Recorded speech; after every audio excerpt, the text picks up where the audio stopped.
Thank you, John. Don't worry, I'll be brief. Thanks for the Economist for having me. I have only a few slides, and in any case, I don't plan on spending too much time on them. So if we directly go straight to the point, next slide. The aim for me is just to briefly talk about how we addressed the threat of match fixing in the past years.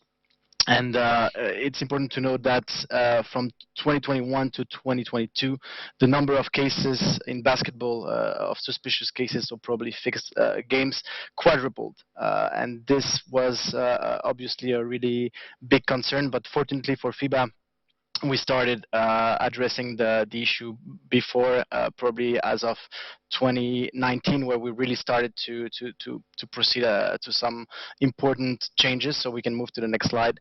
And it's in three parts. The first one is the regulatory framework changes that we adopted to make sure that we are able to face this threat. We ensure a broad jurisdiction of FIBA to make sure that we're able to investigate and sanction match fixing in the world. Also, we make sure that we could collect evidence regarding match fixing, which means being able to seize telephones of suspected individual and all these kind of things. So this is tools that we adapted by amending the regulation. We implemented also, looking at what IOC did, the notion of SPOC, single point of contact for integrity, and we have rendered this obligatory for national federation to appoint SPOC in their national federation, and this person is communicating with us on this topic. And other than this, National Federation have the obligation to report to us now all the breaches of the Code of Ethics, and also have the obligation potentially to bear the cost of potential investigation that FIBA is directing in the country. If we move to the next slide, the second big topic is the education. Obviously, we created the notion of SPOC. As I mentioned before, we used for this the SWISH program, which was a program aimed to really hands-on people within the federation. We educated them about the integrity, about what FIBA was expecting from national federation, and we used this program to push some federation to appoint already some single point of contact, and this was the start of what is now an obligation, having a single point of contact. And now also we have a SPOC meeting. So this was created in 2021, and since then we had already 2 meetings with all the SPOC in the world to exchange best practices, cases. Also the SPOC themselves are talking and share what they are facing within their country. Next slide. Educational material. This is something that I won't spend too much time on this, but we are really helping Federation by sharing a lot of material, various video of former convicted players, flyers, 3D videos summarizing more or less what are the obligations of players, a comic book for younger generation, e-learning for players before the last World Cup that was mandatory. So that's a lot of things we did. If we move to the next slide. Support and collaboration. Again, I won't speak too much into detail about that, but basically we assist Federation with investigation, with educational material, as I just shown.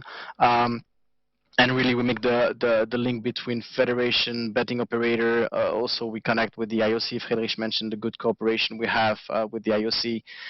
And we also do something which is really important. We extend sanctions that are taken at national level internationally, and this is really important to avoid some player just circumventing sanction at the national level and transferring somewhere else to play. But if we move on to the next one, and which is the last one, the enforcement, and this is also something we really changed. We are really enforcing now seriously any breach of integrity, especially match fixing, and we had since last year several live bans for the first time issued against players and referee for their involvement in match fixing. And now we still have some various ongoing investigation, but we are really active in that field compared to 3, 4, 5 years ago. I think there is no other slide.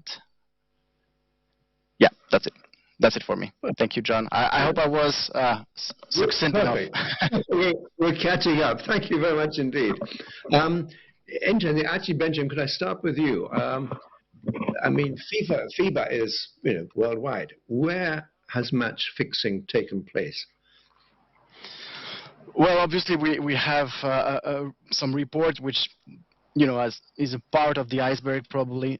So it's something that we can estimate, and we know for sure that in Eastern Europe there was a lot of match fixing. This was probably something that we've seen straightforward, but that shouldn't hinder the fact that probably also in Asia we don't have a full visibility of what's happening there. We might be a bit blindsided, but right now the reports shown that in Eastern Europe there is a lot of activity, and we're trying to focus to this area. Recently, we've been, as I mentioned before, we've been sanctioning people, and they were coming from mostly Eastern Europe countries.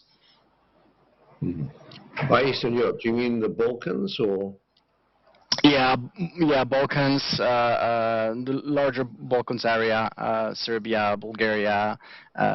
It's really largely Eastern Europe, not only the Balkans, but yeah, mostly Balkans. Now, if you look at the number of players from the Balkans who now play in the NBA in America, are there instances there of match fixing? Well, no, I mean this is the thing with match fixing. Probably when you reach a certain threshold in terms of level, it doesn't make sense for a player to be involved in this kind of activity, or at least the risk is reduced.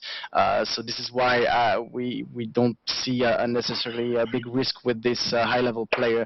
Having said that, we still had mandatory e-learning for any players participating to the last World Cup, meaning that NBA stars had to do it as well, and we made sure that everyone complied with that. So it's still something we really try to cover globally in terms of education.